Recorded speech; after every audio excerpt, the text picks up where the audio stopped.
Toyota has slammed what it calls electric car extremists, saying they're not playing the long game and they've got no idea what they're doing. Hello, my friends. Welcome to the channel. It's great to see you. Thank you for tuning in. I'm Sam Evans. You're watching the Electric Viking. Toyota has just said that their critics are simply playing a short game. Toyota are the ones truly playing the long game here. I'm not sure what they mean by that, but it has slammed the electric car only extremists again, saying that there are multiple ways to reduce emissions. Clearly burning gasoline and internal combustion fuels can save emissions as well, say Toyota. Anyway, a Toyota executive has accused electric car lobbyists of manufacturing nothing more than media releases as the auto company doubles down on its pledge, says drive.com.au, that no motorist should be left behind in the drive to reduce vehicle emissions. Now, I don't really understand Toyota's end game here because the European Union have already decided that in 2035 the internal combustion engine is banned. China has basically done the same thing. Euro 7 emissions regulations will come into play within less than 2 years. It will mean it'll be a very hard place to make internal combustion engine cars, period. A lot of people don't realize this. It's not necessarily about banning the internal combustion engine vehicle. It's about making them extremely difficult to produce. That's what Euro 7 will do. But China has its own version of Euro 7 coming into play in China very, very soon. In fact, by the end of this year. America has also changed their emissions regulations, making it difficult as well. A senior executive at Japanese car giant Toyota has launched his second attack in 12 months on extremist electric car lobby groups that believe battery power is the best solution.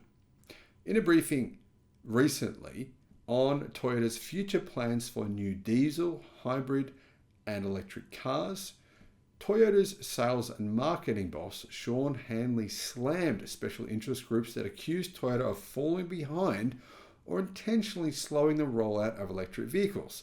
Basically, he's denying that Toyota has ever lobbied against EVs, even though they've been convicted of this by numerous organizations and they've admitted to doing so. So I'm a bit confused about this. Anyway, Toyota has consistently expressed its belief, they say forcing electric power on all types of vehicles as quickly as possible is simply not feasible due to cost, mineral resources, even though I've actually pointed out numerous times that there's more than enough batteries to go around, and technology constraints in certain vehicle applications such as pickup trucks, utes, vans, four-wheel drives, etc. It has also repeatedly pledged that no motorist should be left behind in the switch to low or zero emissions vehicles. Now, if you're new to the channel, there will be an onslaught of electric pickup trucks. There already is in America, by the way, coming, of vans, of SUVs, coming within the next few years. Now, not from Toyota. Sure, Toyota don't have any large size electric vehicles planned within the next few years. They may be planning them now, but they haven't actually committed to anything until January of this year. So we're looking at many years into the future for Toyota to really produce an electric Hilux. The stories you're hearing about the electric Hilux are actually fake news, completely fake news. There is no dedicated electric Hilux consumer product coming out. There is a version where they convert an internal combustion engine vehicle into an electric version, extremely expensive, going to be twice the price of any competitors and only available for mining industry. Completely different product. The media are pretending that it is Toyota's electric ute. They don't have one for non-commercial purposes or a dedicated EV vehicle planned. So that's a big part of the reason why Toyota continues to go on the offensive against EVs. However, what they say is that no motorist should be left behind in the switch to low or zero emissions vehicles. Now, I should point out, I don't think they will be. Toyota likes to think they will be, but the truth is, by the time 2030 or 2035 in particular comes around, battery technology will be unbelievable. There is just no logical reason why anyone would want one of those old ring, one of those old telephones. They're simply just not very good. While Toyota has been criticized for being slow to introduce EVs and accused by some, in fact by many global industry experts, as intentionally slowing the transition to electric battery power, especially for not just themselves, but also other Japanese automakers, it is working behind the scenes today on a bunch of different EVs to complement one of the automotive industry's largest range of hybrid cars. Now, I should point out, Toyota did just bring out a new hybrid Lexus, the UX300E. And the UX300E actually employs a nickel metal hydride battery. Now, those are the kind of battery packs I was using in my drill when I was a teenager. That was a long time ago, 25 years ago. That's the kind of technology that Toyota is still employing. Why are they using nickel metal hydride batteries in hybrids that they sell when we clearly have far superior battery technology today? Well, you have to ask yourself the question, is that because Toyota's sunk cost bias? They build a production line making nickel metal hydride batteries, so they just want to use what they have. Now, maybe you could say that's fair to do in an affordable price Toyota hybrid, but to do that in a Lexus premium price product, in my opinion, is misleading to consumers.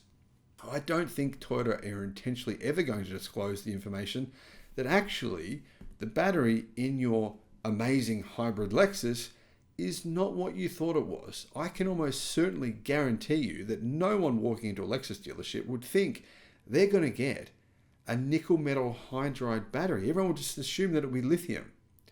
When will they find out what the battery actually is? Well, I'm curious to know that. I'm curious to know, if you are a Toyota dealer, let me know in the comments or send me an email telling me when you disclose to your customers that the battery in their brand new 2024 model Lexus UX300E was nickel metal hydride technology from, it's about 25 years old now. That to me is not the sign of a company that is modernizing quickly. Now, Toyota said, our strategy and our plans remain focused on the long term, leaving no one behind on that journey to carbon neutrality. Now, they said, perhaps that makes us an easy target for groups who manufacture nothing more than media releases. Wow, nothing more than media releases. But we're certainly prepared to wear that. Our critics are entitled to their views, but too often they're playing a short game. Yes, it is true. Some nations have announced the timeline for banning internal combustion engines, and some automotive manufacturers have said they'll electrify their entire ranges within the next 5 to 10 years. If they live up to their promises, then quite frankly, that's great. But one thing is becoming clearer as we go on this journey, and that's the need to look a little closer at the fine print. So basically, Toyota is accusing their fellow automakers of lying and hiding their lies in the fine print of their future plans. So maybe that's true. I don't know.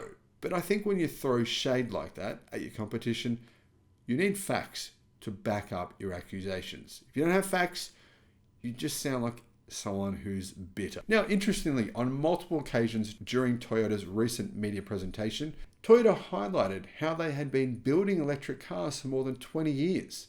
Since the first Prius hybrid launched in Australia in 2001, it has sold more than 350,000 hybrids locally since then, and more than 20 million worldwide. But to be fair, only 0.2% of all cars that Toyota sell are actually electric cars. Now, a hybrid is not an electric car. It's obviously a hybrid. It primarily relies upon internal combustion for propulsion. But Toyota said, just to be clear, back in the 1990s, Toyota wasn't the first to market with that hybrid vehicle I spoke about in October 2001. In fact, it was a Honda Insight, said the Toyota executive. But that didn't stop us pursuing and promoting the technology year after year, more or less on our own. In fact, we were the only brand to consistently have hybrid technology in the market from that time on to today. As a result of our long-term approach, Toyota customers are already making a substantial contribution to lowering carbon emissions. 1/3 of our sales today are electrified. Now, that's a bit misleading, 1/3 are electrified, because The European Union has proven, unfortunately, that plug-in hybrids are not driven primarily as electric cars, they're driven primarily as internal combustion vehicles. So is Toyota saying that its customers who are buying those cars are driving electric cars? Well, depends on how you look at it, I guess. They said that's a share that they believe will accelerate beyond 50% within 2 years. But we're talking hybrids here, not fully electric cars. However, Toyota went on. They said that's thanks to our full hybrid electric. I'm not sure I've ever heard that term before. If anyone knows what a full hybrid electric means, please educate me in the comments. And its upcoming battery electric vehicles. Can we do better, said Toyota, on the sustainability journey? Well, of course we can, they said. We can all do better, said Toyota.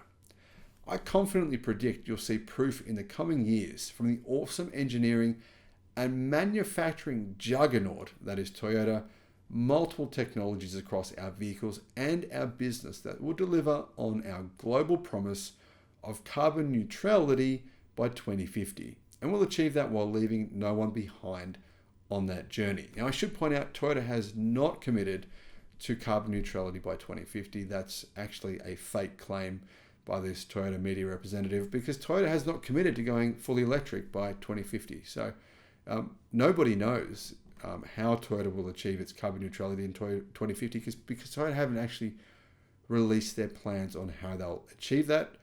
But they have most certainly guaranteed they will not go fully electric ever. So I don't know how they plan on doing that. But anyway, we'll see. Now, Toyota said that when they revealed their Hilux concept, which is basically their current Hilux, which has a battery kind of slapped underneath it, but it is the internal combustion Hilux, they said that it's very difficult to make an electric pickup truck. Now, obviously, Rivian have revealed within the last week that their latest version of their Rivian R1T pickup has 410 miles of range, but I think Toyota doesn't know that that exists. Anyway, they said that there's big problems with electric pickup trucks. Imagine the size, weight, and charging time of the battery pack that you'd need to do all that and achieve 800 kilometers of range. Rest assured, Toyota is working on it. Of course, our breakthrough work on solid-state batteries may come to the fore. Now, Toyota has been working on solid-state batteries for the last about 13 years. And they did say many times that in 2021, all the electric cars they had for sale in that year, from 2021 onwards, would all have solid-state batteries.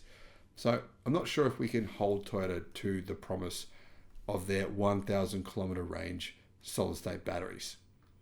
However, Toyota did mention focus on hydrogen technology. They said they've been working on this for years, and it promises 5-minute refueling times and driving ranges closer to petrol and diesel. They said, this, ladies and gentlemen, is exactly where diversified powertrains come into their own form. This is why Toyota continues to back a technology agnostic fuel efficiency standard in the market today, leaving nobody behind. It's made possible by the willingness of Toyota to invest in more than one technology. Now, I'm not really sure what they mean by that because no one really is buying hydrogen-powered passenger cars because there's nowhere to refuel them. And, well, there's many other reasons as well. It costs more to buy a fuel cell for the car than what it does to buy the entire car itself. So they're not really cost competitive yet. They cost about $100,000 or more, and there's nowhere to charge them. So I'm not sure how that's a real solution. Anyhow, Toyota did say this: we're more advanced, quite frankly, than many people or organizations tend to give us credit for. Our approach embraces both incremental gains and major advances. That's because in the war against carbon, on the journey to a more sustainable future that leaves no one behind, every single step truly does matter. Let me know your thoughts in the comments. Thank you for watching.